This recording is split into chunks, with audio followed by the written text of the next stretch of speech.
This is Environmental Science 2, Chapter 10, Part 3 on biodiversity. In this portion of the video lecture, we will be discussing the future of biodiversity.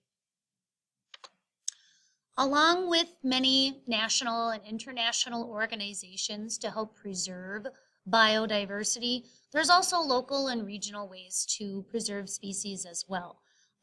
The Department of Natural Resources in the state of Minnesota and all other states as well are the enforcers of a lot of these laws that have to deal with protecting wildlife.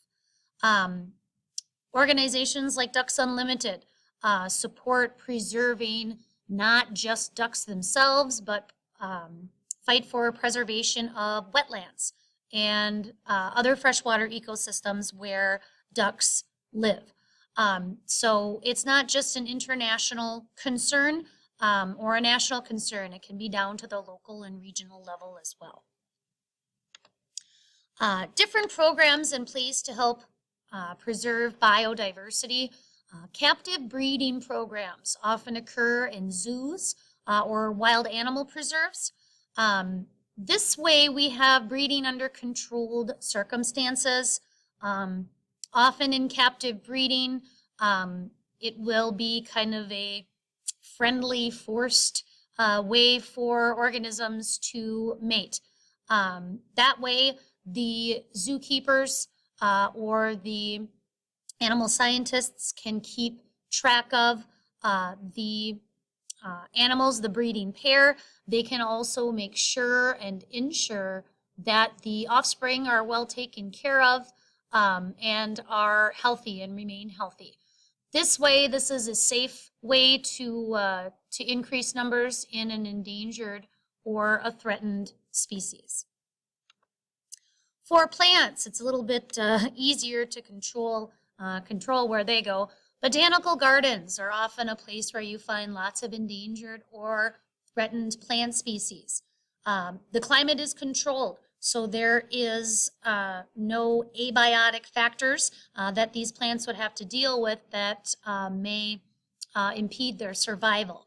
Also, because a botanical garden is enclosed, there wouldn't be any animals or insects to eat the plants or eat parts of the plants, perhaps causing the plant to die. So botanical gardens are a way that we can protect our plant species from extinction.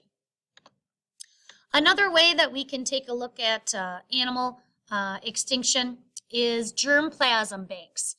These are basically facilities that store sperm and egg of reproducing animals that we can use possibly in the future to have artificial insemination of females. Or in some cases, there is research being done to see if germplasm banks can have a successful fertilization and development of an embryo offspring without the help of the mother, so kind of like a test tube animal baby. So these facilities store genetic material. It's usually cryogenically frozen to preserve its the viability. And then, of course, they're thawed, and sperm and egg are introduced, and the animal scientists cross their fingers to see if fertilization will take place. But in this way, we can kind of ensure that the species may continue on, even if we can't get male and female pairs together to breed. We can kind of do that artificially. Again, taking a look at an ecosystem's approach, if we protect the ecosystem, the environment, the habitat, the species that live there will be protected as well. There are a lot of animal and plant species that are in danger, that are not necessarily on the threatened or endangered list. This way, if we save the ecosystem, we can save more than just one animal or plant species. Taking a look at the concentration of biodiversity, we kind of call those hotspots. As you can see from the map here, many biodiversity hotspots are in places where we have some tropical rainforest action. So many species in and around the equator in different warm tropical environments. Those are some hot spots. Also, different places in desert communities are also considered biodiversity hotspots as well. Then, of course, there is the question of what about human needs? There is a conflict between preserving habitats for wildlife and keeping jobs for people and homes for people.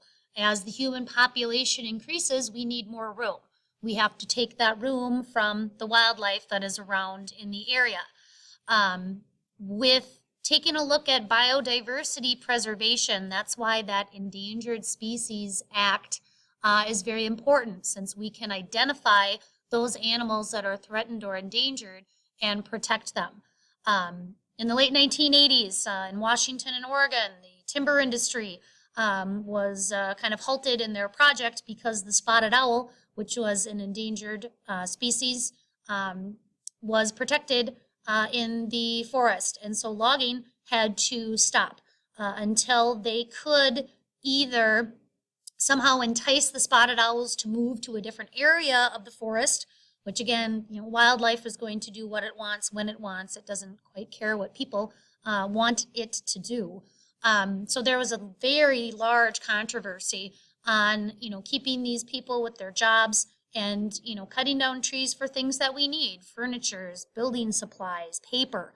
We take those resources away, but those endangered animals also need somewhere to live. Eventually, what was done with this was the owls were kind of lured using different tactics kind of out of the area where this federal project was taking place. And so eventually the loggers were able to get back to their jobs. But there is that kind of balance between human needs and wildlife needs that is still very controversial and still being worked out in a lot of cases today. This has been Environmental Science 2, Chapter 10, Part 3 on biodiversity.